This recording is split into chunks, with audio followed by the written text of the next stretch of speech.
Hello everyone, thank you for joining me again and welcome to any new viewers. This is To The Point English with Ben. I'm Ben, and in this video I'm going to recommend 6 podcasts for English learners. Now I know what you're thinking. You're thinking, Ben, didn't you make a video about podcasts for English learners just a couple of months ago?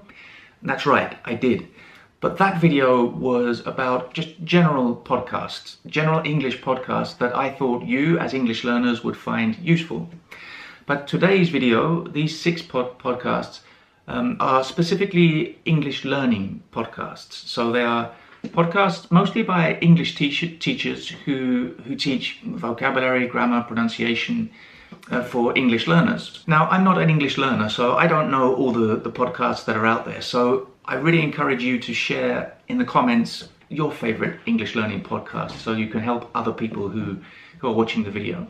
Now, this is not a ranking. I'm not finishing with the best one. I'm not going from 6th to first position. But there is some logic to my presentation of these podcasts that I'm starting with the most popular, the most famous, basically, and then gradually going down to the lesser known ones. So I'm finishing with a hidden gem, so one that most people don't know about, but which I think deserves more listens and is extremely useful. Okay, so let's start with the first one, which I think is particularly useful for people who don't have much time. And it's a very famous one, perhaps you know. It's from the BBC and it's 6-minute English. So I don't know why they chose 6 minutes and not 5 or 10. A bit like this video, just 6 is a good number, I think. But yeah, 6-minute English is very useful for those of you who are very busy. You don't have much time to spend studying English. But if you can listen to one of these little short podcasts every day, then you'll be sort of maintaining some kind of contact with English. And they cover mostly grammar and vocabulary in quite an entertaining way, and they analyze different topics, some current news topics. So it's a fun and convenient way to, as I said, maintain some kind of contact with English. So that's 6-minute English from the BBC. And the next one is a big one. It's a very popular podcast for people who are learning English.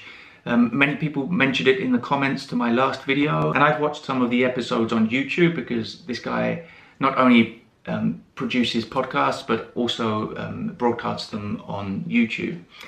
And it's Luke's English Podcast. Now, Luke's great because he's funny. First of all, he's, apart from being an English teacher and a podcaster, he's a stand-up comedian. So he goes to clubs and tells jokes on stage. So his podcasts are usually quite long. Sometimes they are interviews with English teachers or linguists. Sometimes he reads stories. Sometimes it's just sort of spontaneous, off the cuff, talking to the camera or to the microphone. But always with this touch of humour, very English humour. But he knows what he's doing too. He's not just a comedian. He's a professional English teacher. He has a lot of experience and he's a qualified English teacher. So he knows what you need, what English learners need. So if you don't know about it already, if you haven't listened or watched it on YouTube, I highly recommend Luke's English Podcast. And the next one is quite a new podcast, I think, but you may be familiar with the presenter because it's Gideon from Let Them Talk TV, which is a very popular YouTube channel for English learners, one of my favorite English learner YouTube channels. I think Gideon's great. I love the way he explains grammar concepts and vocabulary, and they're fun and funny videos. But I think it was about a year ago that Gideon started this podcast called Zeitgeist Banana. I have no idea why he chose that name. Perhaps he explained it in one of his podcasts that I missed. But Gideon, if you're watching this, could you maybe write in the comments? But yeah, I really like Gideon's style. He's very knowledgeable about grammar and all things English. But he presents it in a fun way, as I said, in a very deadpan, very English way. But again, I think you'll find it very interesting and useful. So go and check it out, Zeitgeist Banana. And the next one on my list is actually mostly for Spanish speakers, but I think it would be pretty useful for anyone, any nationality. It's called Inglés Podcast. It's by the Mansión de Inglés, which is the website, and it's presented by Craig and Reza.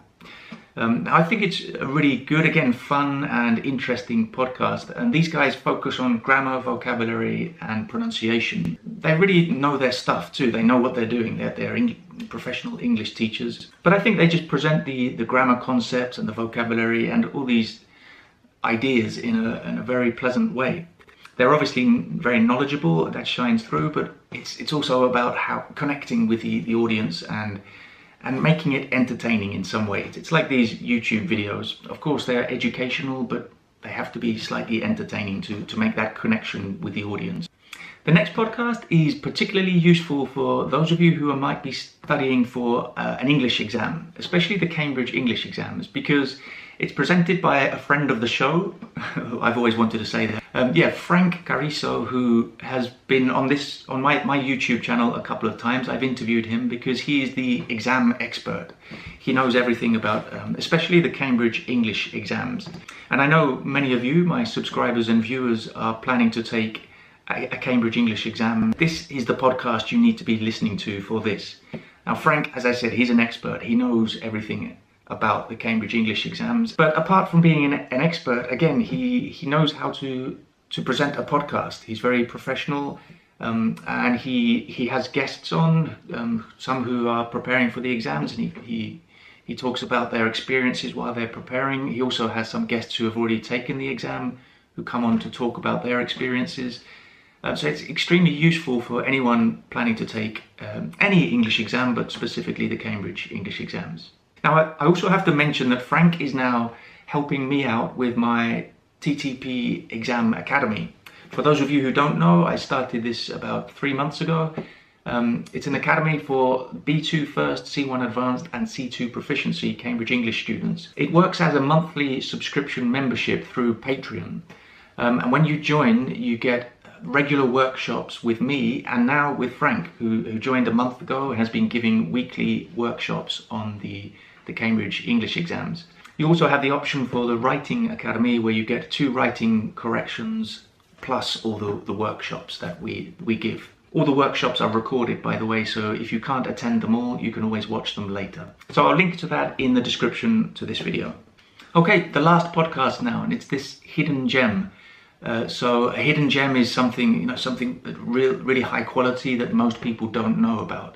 And I really wanted to recommend this podcast in particular because the podcaster, the presenter, is a very good English teacher, and he's very good at connecting with the audience again. And the podcast is Zdenek's English Podcast. Now, Zdenek is a very good teacher. He really knows his stuff. But again, he knows how to make a podcast too. It's not easy, I don't think. I've never made a podcast, but I can imagine it's very difficult to speak for a long period of time and keep it entertaining. And Zdenek does it very well. I've actually appeared on one of Zdenek's episodes over a year ago, I think, but he looks for ways to present English in a fun way. He looks at learning English through board games, learning English through football. He's very imaginative and creative, so check it out, Zdenek's English Podcast.